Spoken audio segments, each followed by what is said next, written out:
Hello, welcome to Brooks Freeman's podcast, and this is my associate Ben. Say hello. Hi, everybody. Today's subject is going to be about drones, or also known as UAVs, unmanned aerial vehicles. Now, if you haven't been living under a rock, drones have really, everybody's heard about drones. They've really made a stance in today's modern world.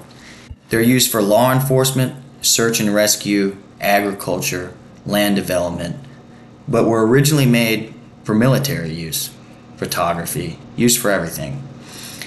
And so, when you think about drones, you probably think about the good things, but they really are a complicated dual use problem, And so today I'm going to be going over a couple competing values within the world of drones and talk about them and point out what they are. So the first set of competing values are national security versus accessibility and public benefit. So what are these, right? The conflict is between possible country surveillance and data collection by the Beijing military.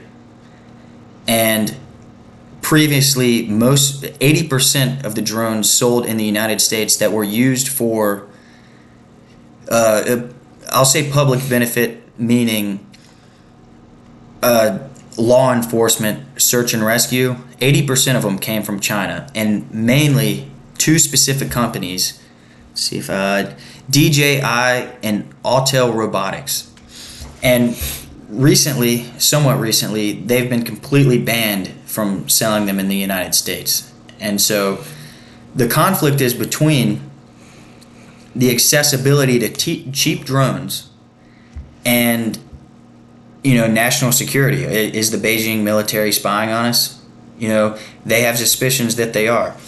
And so people feel strongly about national security, and that's no secret, but they worry about these drones, that they could collect sensitive images, location data, infrastructure information, and if a foreign government gets a hold of this data, we're really at a huge risk, and it's just a useful tool for any of our enemies. But on the other hand, you have people that feel very strongly about the public benefits that these drones bring. These cheap foreign-made drones are useful because they make drone technology available to everybody. And it does make it available to everybody. But imagine, there really are, in some ways, lives at risk, because imagine your local search and rescue. I don't know if that's exactly how search and rescue works, but they don't find you. They don't find your daughter because they don't have drones, and they didn't have access to these public drones. So even if you don't own a drone, it really is a concern to everybody, when it comes to these specific public benefits that we're talking about. And so, smaller communities might not be able to afford them, and so it's such a useful innovation that not having that accessibility really does hinder. And so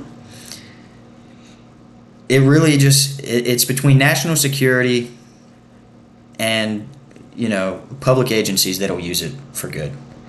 And so what do you think about this? I think it's a tough issue because you're right. You don't want the Chinese military to have access to restricted military operations in the United States. Also, population centers and all that kind of information isn't good to give them. But you're right. I mean, there's a public benefit to it as well. Like, small businesses use drones, could be using drones, police departments, firefighters, so many different, and even, personal use for photography or content creation. There's so many uses for drones, and blanket banning all these Chinese drones for the risk of data it's a big ask. Yeah. And it's already happened. So, I mean, it's been so recent. I mean, I think it was either November of December of 2024, but we haven't really seen the implications of this. But who knows? Who knows what kind of implications will be? Yeah. And so it's really It's a tough issue. And I think it two is. sides to it. Yeah. And so, one thing I mentioned in my annotated bibliography is I read let me see if I can pull this up. I read a article by a man named, I'm going to have to pull it up.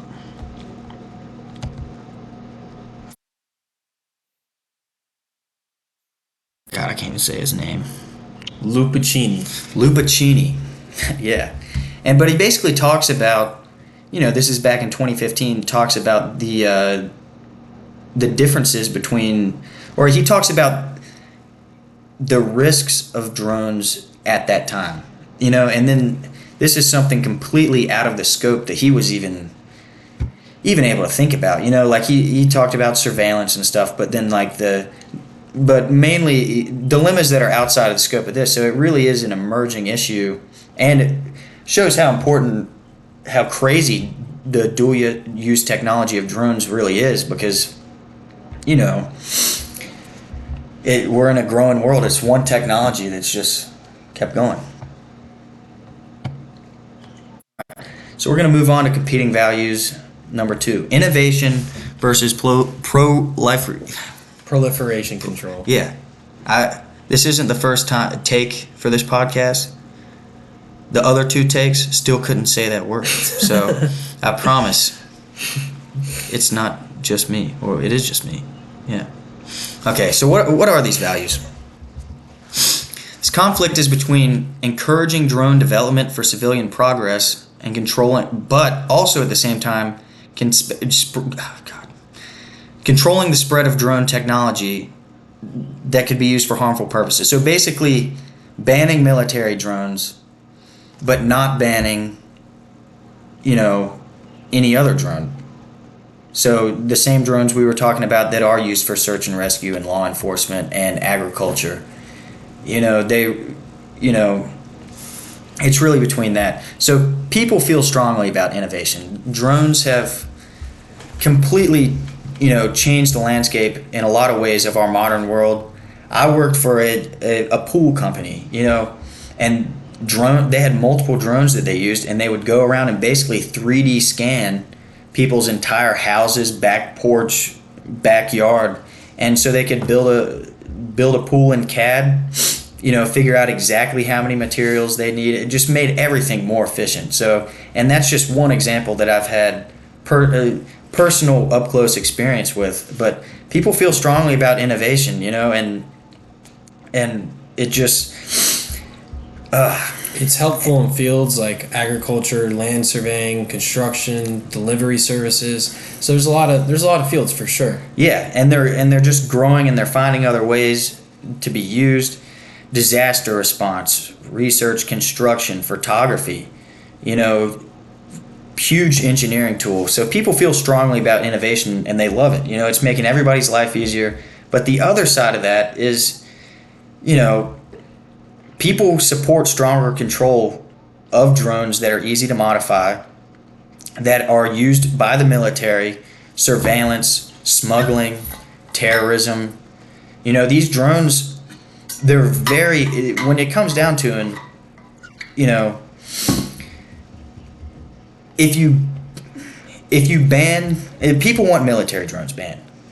And so the big conflict is between, let's say we ban military drones, because it is a crazy thing to have some dude with a joystick that basically feels like he's playing a video game and he's in a real war. And so it's a huge conflict between banning the military drones, but you also have, as this innovation progresses on the free market side,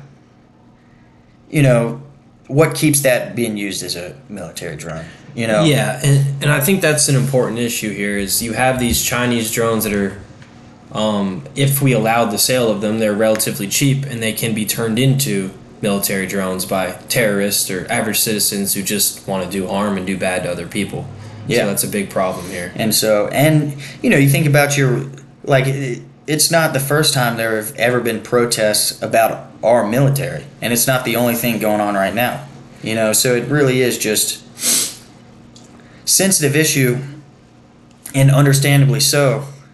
But just one more reason, drones are a crazy dual-use technology, and yeah, I mean, I get it.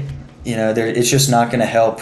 And should innovation be hindered on the public use side, you tell somebody, tell a farmer from Eastern North Carolina that, is planning to get rid of his crop dusters, or paying somebody to crop dust his fields because he was going to go out and buy drones that were designed for that. Tell him he can't do that, and he needs to keep paying somebody to crop dust his fields, And it's just, it really makes sense, It's making everybody's lives easier.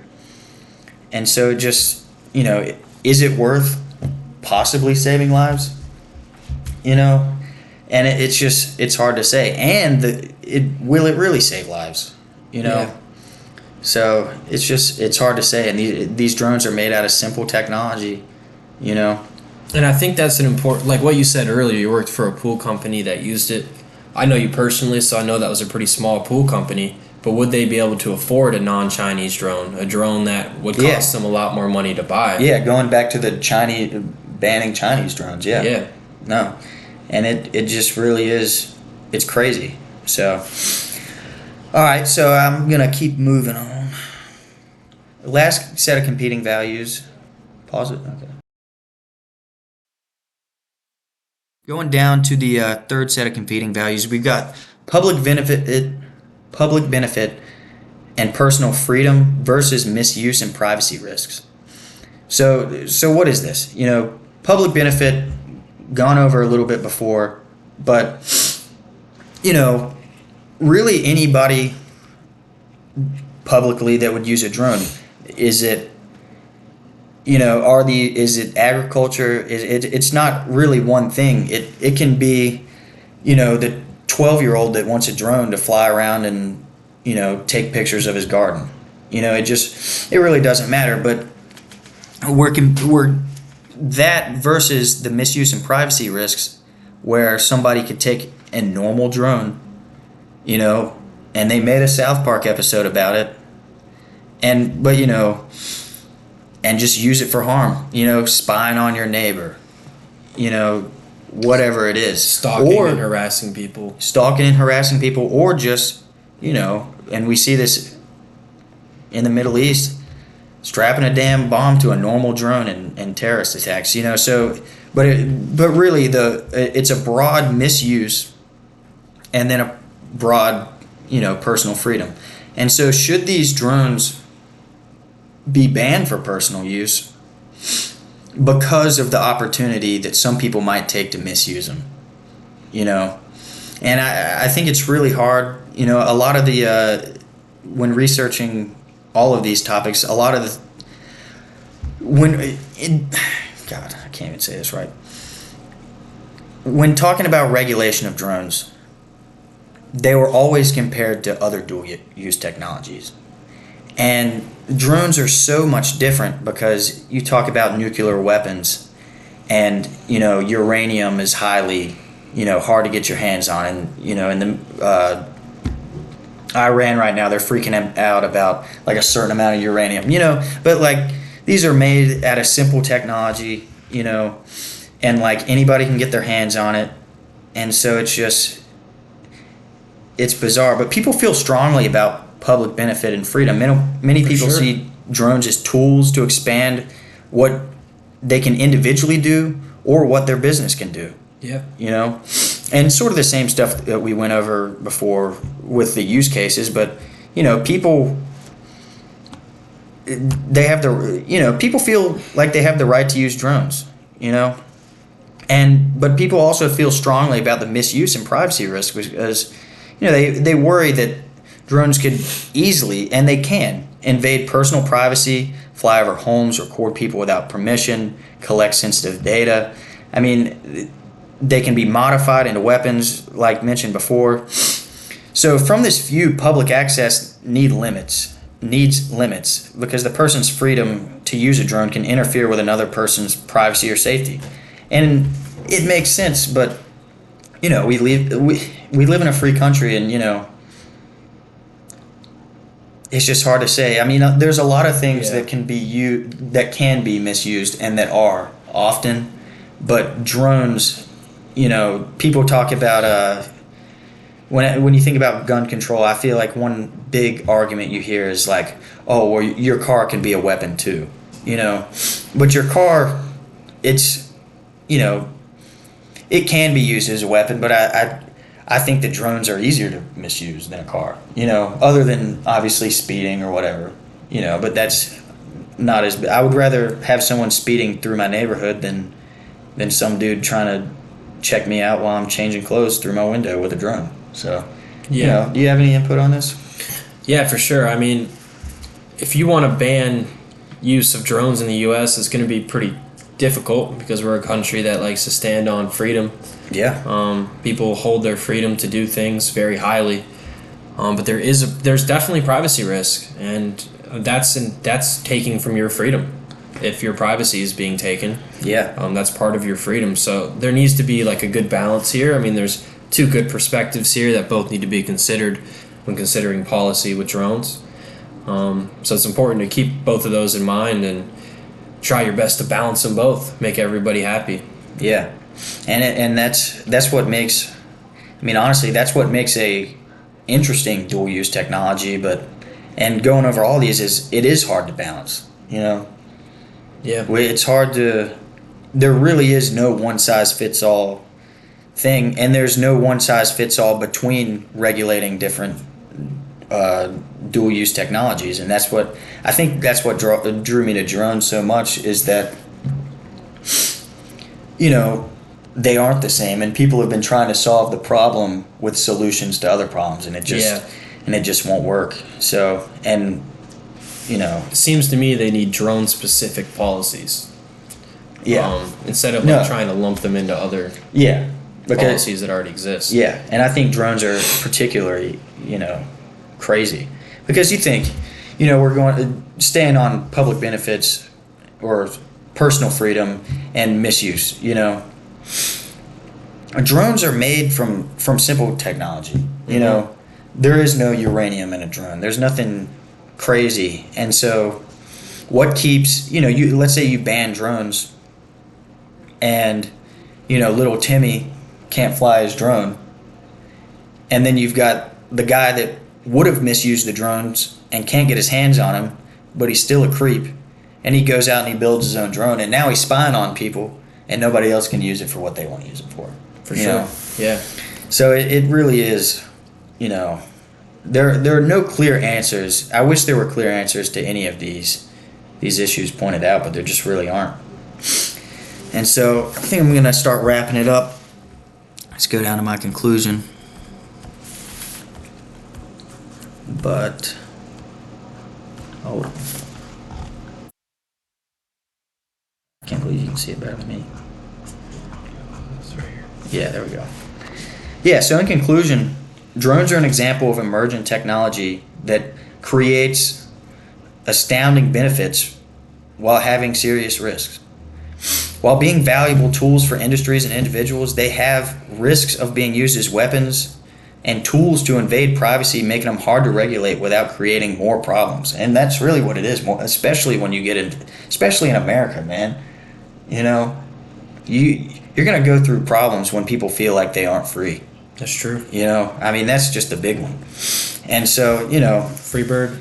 Yeah, looking at drones through these competing values, it just show why people disagree, why they feel strongly about certain drone policy. And it's not an issue of whether drones are good or bad, but whether drones can be properly regulated with a balance of freedom and security. Because I think a lot of these, if you had to lump all three of these all three sets of these competing values together, it really would be freedom versus security. Mm-hmm. So throughout the research I did, I found that failed policy was formed on other dual-use technologies and how those other dual-use technologies were regulated. And there's proof out here. A lot of the research I did was they were just research papers on why this policy failed and explanations, but no real good proposals on how this can be fixed. So it really is tough. So yeah, and I think that about wraps it up for me. Happy summer Happy summer. and peace. Thank you for having us.